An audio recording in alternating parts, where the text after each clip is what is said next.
As a matter of fact, I attended a memorial at the Jehovah Witness Church a few years ago, and I also attended a convention once. Good morning, Elder Stephen Penny.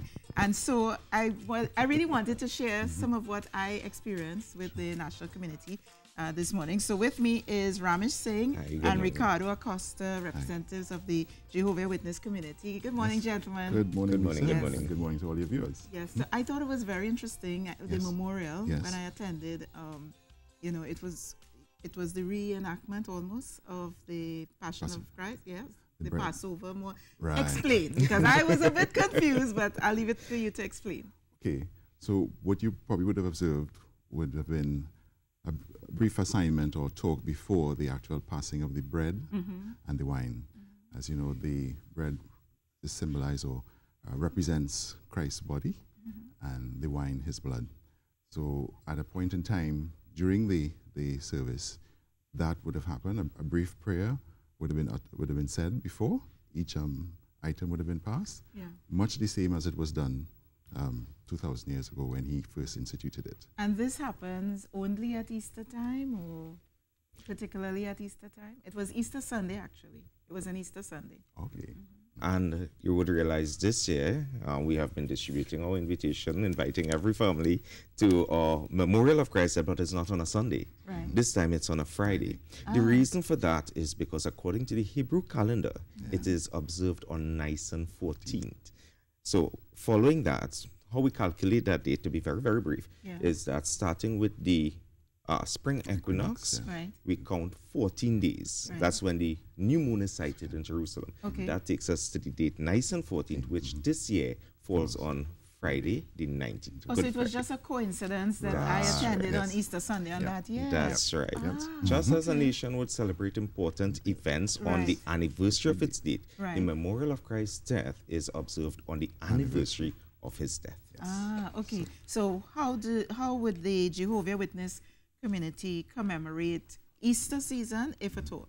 Well, for us, this time of year represents an opportunity to reflect and meditate on the entire life of Jesus Christ, and particularly his death and what it means.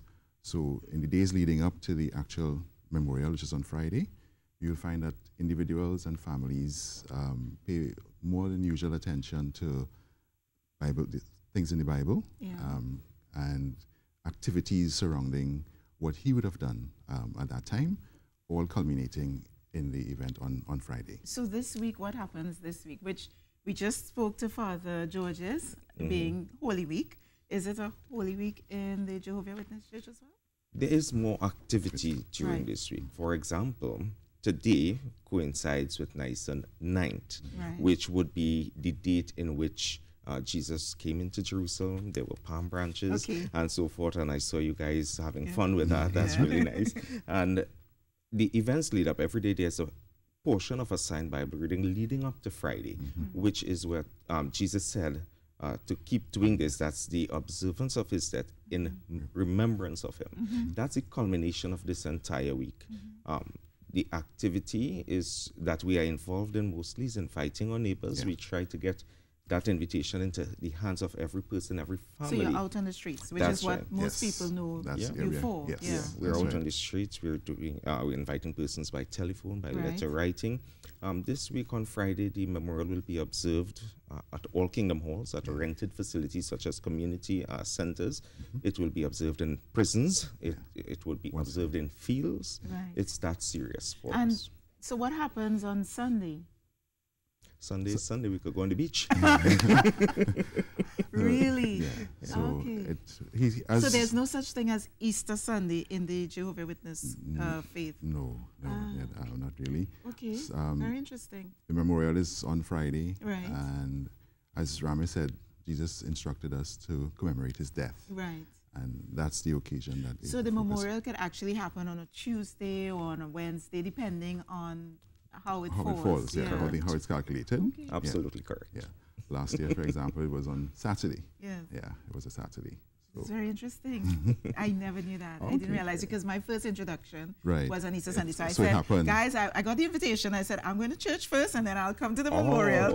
So I went to church, went to the memorial. I was like, oh, I had a special Easter Sunday, not realizing that it was just that particular year. Just for that time. Yeah. For that year. Okay, so what happens after the memorial on Friday? Once again, we have an opportunity to go deeper.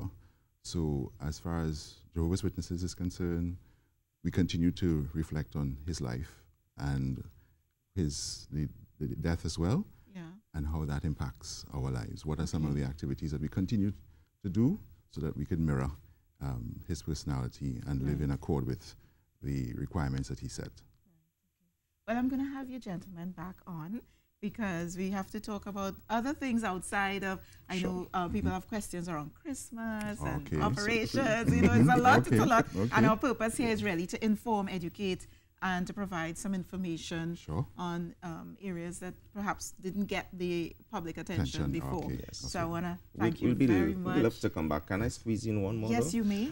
Anybody who's interested in attending the event, they can go on to the website, jw.org, and just tap on find a location near you, and we will send you to the location closest to where you are so that you can attend. We cater for Spanish speaking as well as those who Chinese Mandarin. Sign language. Sign language, American Sign Language. So. I want to have you, maybe I can squeeze in one quick question since you kind of another. I attended Memorial Convention and a meeting, right? Right. And in the meeting I saw where it was almost like a workshop. The little ones were learning the Bible, and I was thinking to myself, wow, this is how they're able to go out into the community and speak it. So this happens from what age? Well, from infancy. From infancy, Even before a child could talk, they're placing tracks with their neighbors. As soon as they could read a scripture, we encourage them to do so. So our focus is on Bible education and helping young ones to come out of the shell and talk. So they know their Bible. Once again, thank you very much, Ramesh Singh and Ricardo Acosta, representatives of the Jehovah Witness community.